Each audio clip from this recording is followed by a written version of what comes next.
Bonjour et bienvenue sur Croisée des chemins. Commençons par la colline de la capitale. Le projet d'infrastructure de Biden est toujours dans les limbes. Les républicains du Sénat ont voté mercredi pour bloquer le débat sur le projet de loi. Le sénateur républicain Rob Portman a déclaré « Nous votons non aujourd'hui parce que nous ne sommes pas prêts, mais nous ne disons pas que nous ne voulons pas prendre ce projet de loi dès que nous le serons. Nous pensons que ce sera très prochainement, en début de semaine. » Mais les démocrates de leur côté pensent qu'il est temps d'entamer au moins le débat. Le sénateur Chuck Schumer dit que c'est un signe de bonne foi des deux partis et que les négociations vont se poursuivre sérieusement et que les deux partis seront déterminés à parvenir à un résultat. Pour rappel, Biden et un groupe de sénateurs bipartisans ont convenu de l'enveloppe de dépenses de 1 000 milliards de dollars en juin. Il comprend le financement d'autoroutes, de réseaux d'eau et d'autres projets de travaux publics. La Maison-Blanche soutient l'effort du sénateur Schumer pour aller de l'avant. Jen Psaki, secrétaire de presse à la Maison-Blanche, a déclaré, je cite, « Je vous rappelle bien que cet accord a été conclu, dit-elle, il y a presque un mois, et nous pensons que ce n'est pas seulement réalisable, nous le devons aux familles et aux États rouges et bleus qui ont attendu si longtemps l'amélioration de leur vie. » Fin de citation. Mais l'accord de 1 000 milliards de dollars n'est que la première phase. Un projet de loi de suivi comprendrait quelques 3,5 billions de dollars sur une décennie pour un changement climatique et des programmes sociaux. Biden, de son côté, déclare qu'il pense que cet accord pourrait provoquer un boom économique pendant un certain temps. Il pense que nous sommes sur le point non seulement de nous sortir du trou, mais de nous mettre sur une voie qui va générer une croissance économique continue significative. De son côté, le sénateur républicain Jerry Moran dit qu'il prédit que les 50 républicains voteront non. Non pas parce qu'ils ne sont pas intéressés, mais parce que c'est fait de la mauvaise manière. La Maison-Blanche dit que Biden continuera à travailler avec les législateurs jusqu'à ce que les deux projets soient sur son bureau et qu'il puisse les signer comme loi. Les républicains se méfient également de la manière dont le financement sera assuré. Le sénateur Jerry Moran s'est exprimé sur Fox News mardi en disant que la réalité est qu'il n'y a pas encore tout à fait un plan pour savoir comment cela va être payé. Nous avons besoin de voir des mots sur le papier et nous avons besoin d'un accord. Nous n'y sommes pas encore, dit-il. Et pour le financer, Biden propose une augmentation d'impôts sur les sociétés et sur les riches.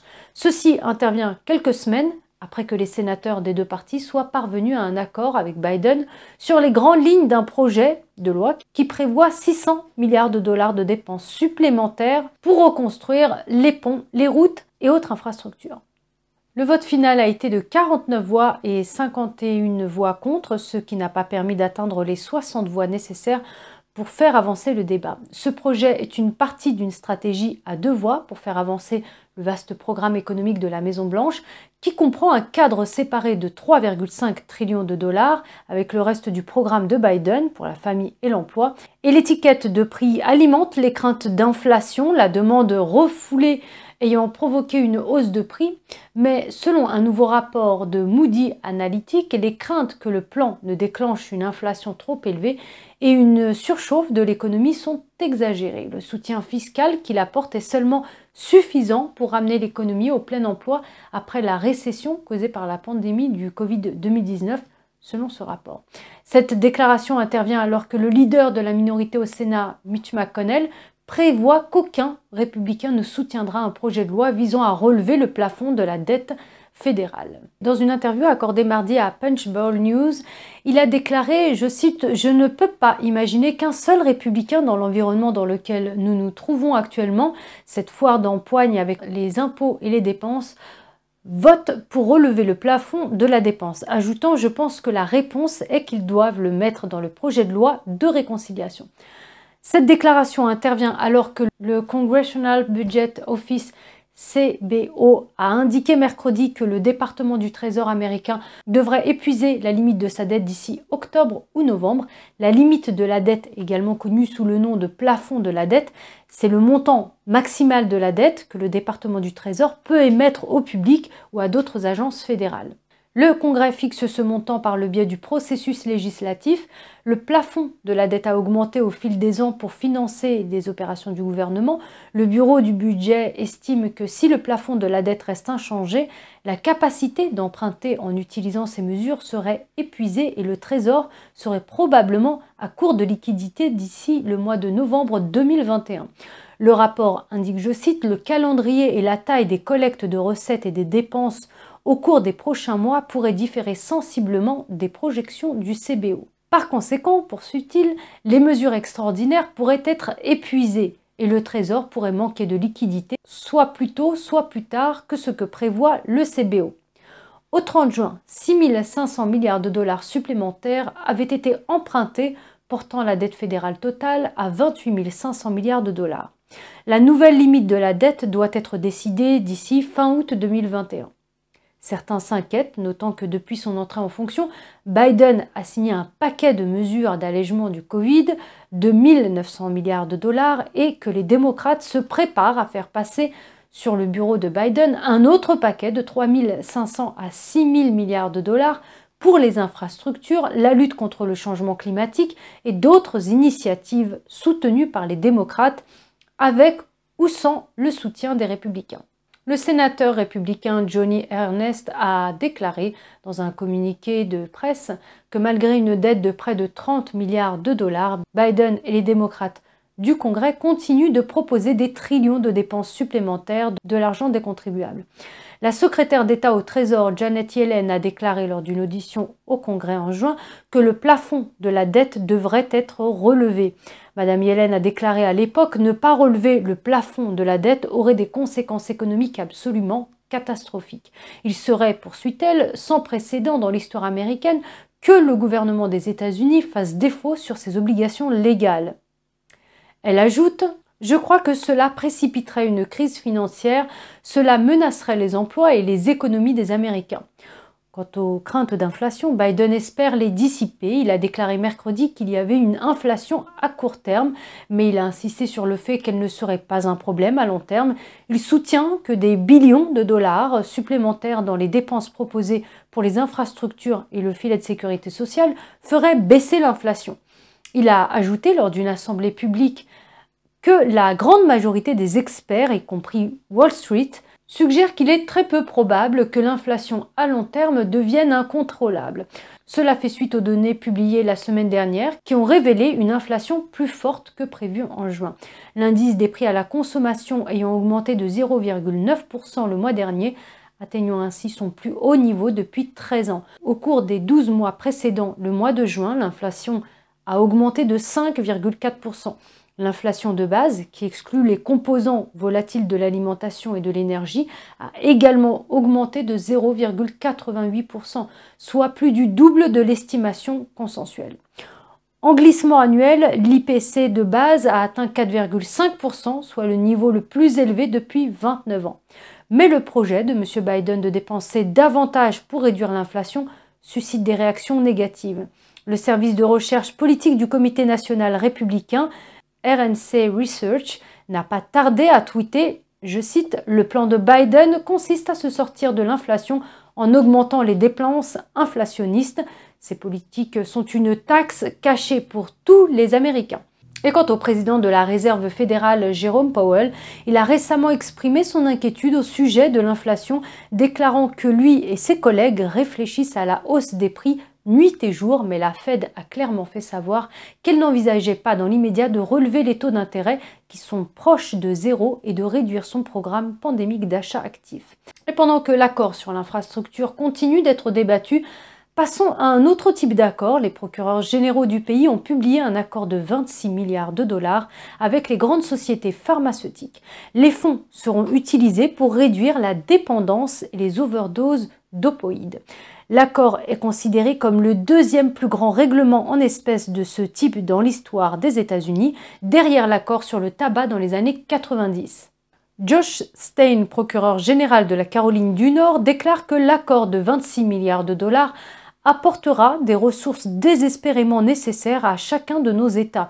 une estimation de 750 millions ici en Caroline du Nord pour aider les personnes luttant contre le trouble de l'utilisation des opioïdes à trouver l'espoir, la liberté, l'indépendance et le bonheur. Les procureurs généraux ont présenté les principaux détails mercredi, un jour après que les avocats du gouvernement locaux à travers le pays aient déclaré qu'ils étaient sur le point de conclure un accord.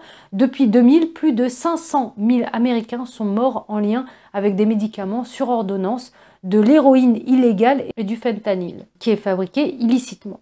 En 2020, le nombre de cas a atteint un niveau record. Le procureur général de l'État, Laetitia James, a souligné les ravages que ces drogues ont causés aux New-Yorkais en disant que, pour être clair, les nombreuses entreprises qui ont fabriqué et distribué ce poison l'ont fait sans aucun égard pour la vie humaine et pour la crise nationale qu'elles ont provoquée. Fin de citation.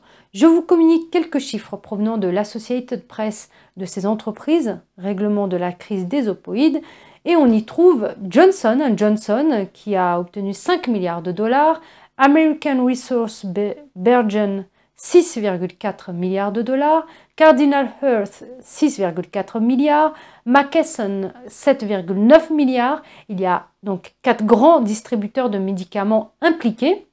Les 4 sont McKesson, Cardinal Health, American Resource Bearden et Johnson & Johnson.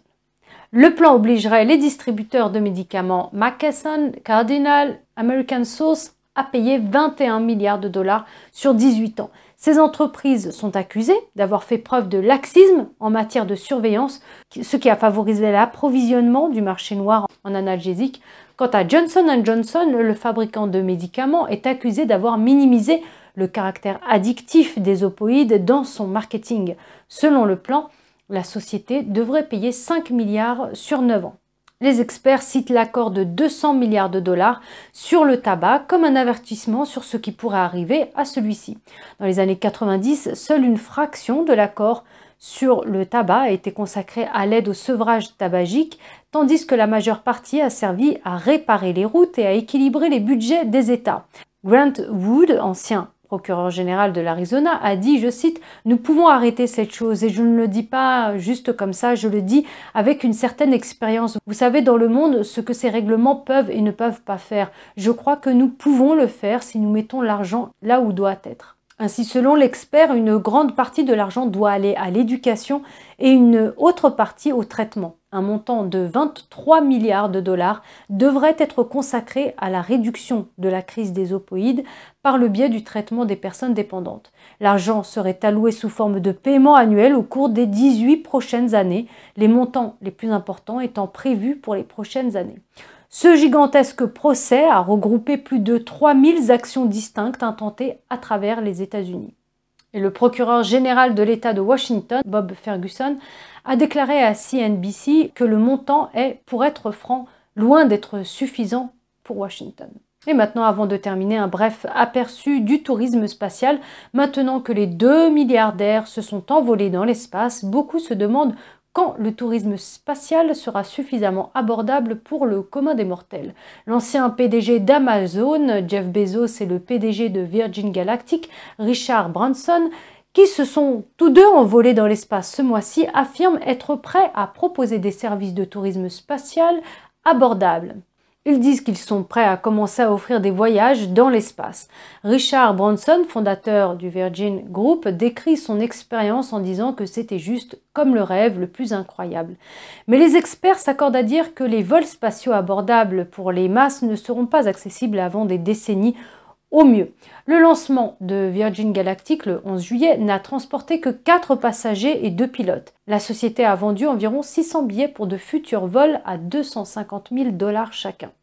Mardi, Bezos et 3 autres personnes se sont envolées un peu plus haut dans l'espace à bord de la fusée Shepard. La société Blue Origin Space de M. Bezos a déjà réservé près de 100 millions de dollars en billets pour de futurs vols spatiaux. L'un des principaux obstacles consiste à faire monter suffisamment de voyageurs dans ces fusées afin d'en répartir le coût. Jeff Bezos, ancien PDG d'Amazon, dit que vous devez le faire de la même manière que nous l'avons fait pour les vols commerciaux. Jeff Bezos a suggéré que les vaisseaux spatiaux devraient transporter beaucoup plus de personnes pour que les vols soient largement abordables. Mais les experts disent qu'il faut aussi une demande significative de voyages spatiaux pour remplir les sièges de ces grands vaisseaux, quel qu'en soit le prix. Quant au premier touriste de l'espace, c'était le millionnaire américain Dennis Tito, un entrepreneur californien qui a payé 20 millions de dollars à la Russie en 2001 pour qu'elle l'emmène et le ramène à la Station spatiale internationale. Il est le premier des 7 voyageurs à ce jour à avoir payé des millions pour voler dans l'espace. Voilà, Croisée des chemins, c'est fini pour aujourd'hui. Merci de votre écoute et de votre présence. Prenez soin de vous et je vous dis à très bientôt. Merci, au revoir.